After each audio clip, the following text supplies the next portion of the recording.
राधे राधे दोस्तों, आज हम आपके लिए लेके आए हैं श्राद्ध पक्ष में रोज सुनी जाने वाली कहानी। कथा के अनुसार जोगे तथा भोगे दो भाई थे। दोनों अलग अलग रहते थे। जोगे धनी था और भोगे निर्धन। दोनों में परस्पर बड़ा प्रेम था। जोगे की पत्नी को धन का अभिमान था, किंतु भोगे की पत्नी बड़ी सरल हृदय की थी। पितृ पक्ष आने पर जोगे की पत्नी ने उससे पितरों का श्राद्ध करने के लिए कहा तो जोगे इसे व्यर्थ का कार्य समझकर टालने की चेष्टा करने लगा, किंतु उसकी पत्नी समझती थी कि यदि ऐसा नहीं करेंगे तो लोग बातें बनाएंगे। फिर उसे अपने मायके वालों को दावत पर बुलाने और अपनी शान दिखाने का यह उचित अवसर लगा। वह बोली, आप शायद मेरी परेशानी की वजह से ऐसा कह रहे हैं, किंतु इससे मुझे कोई परेशानी नहीं है। मैं भोगे की पत्नी को बुला लूंगी, दोनों मिलकर सारा काम कर लेंगी।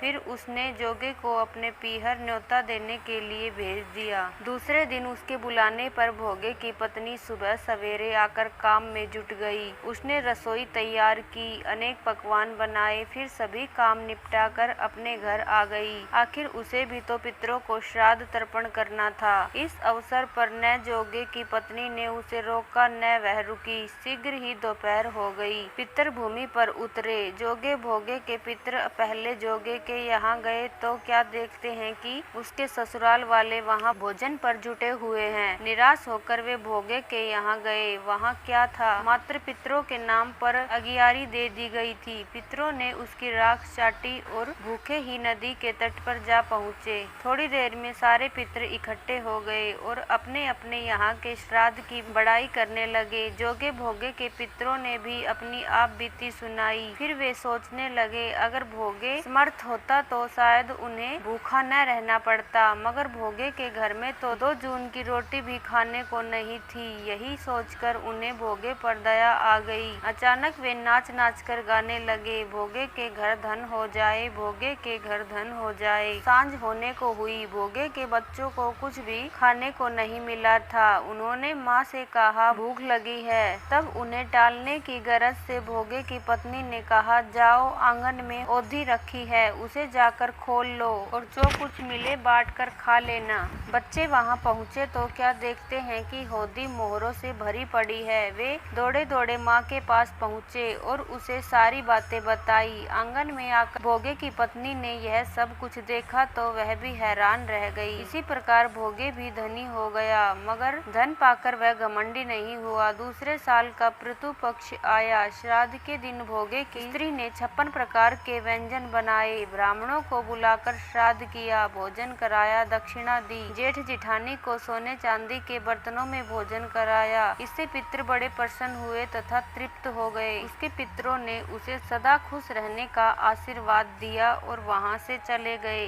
दोस्तों, श्राद्ध पक्ष के ये 16 दिन किस प्रकार शुरू हुए थे, ये करण की इस कहानी के द्वारा हम आपको बताएंगे।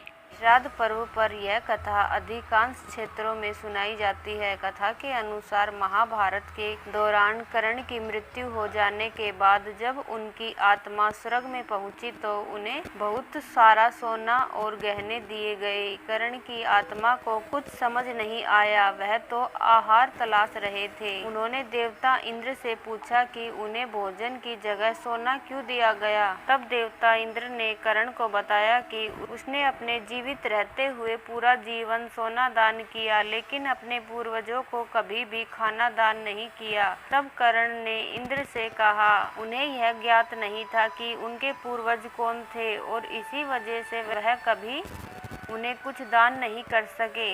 इसके बाद कर्ण को उनकी गलती सुधारने का मौका दिया गया और 16 दिन के लिए पृथ्वी पर वापस भेजा गया, जहां उन्होंने अपने पूर्वजों को याद करते हुए उनका श्राद्ध कर उन्हें आहार दान किया, तर्पण किया। इन्हीं 16 दिन की अवधि को पितृ पक्ष कहा गया। तो दोस्तों, ये थी पितृ पक्ष व श्राद्ध पक्ष में सुनी जाने वाली कहानी। इस कहानी को सुनने से अत्यंत शुभ फलदायी फल मिलते हैं। दोस्तों, ये कहानियाँ आपको कैसी लगी हमें कमेंट में लिखकर जरूर बताइए। यदि कहानी पसंद आई हो तो हमारे चैनल को सब्सक्राइब कर ले, ताकि आपको आने वाली हर कहानी की नोटिफिकेशन मिल जाए।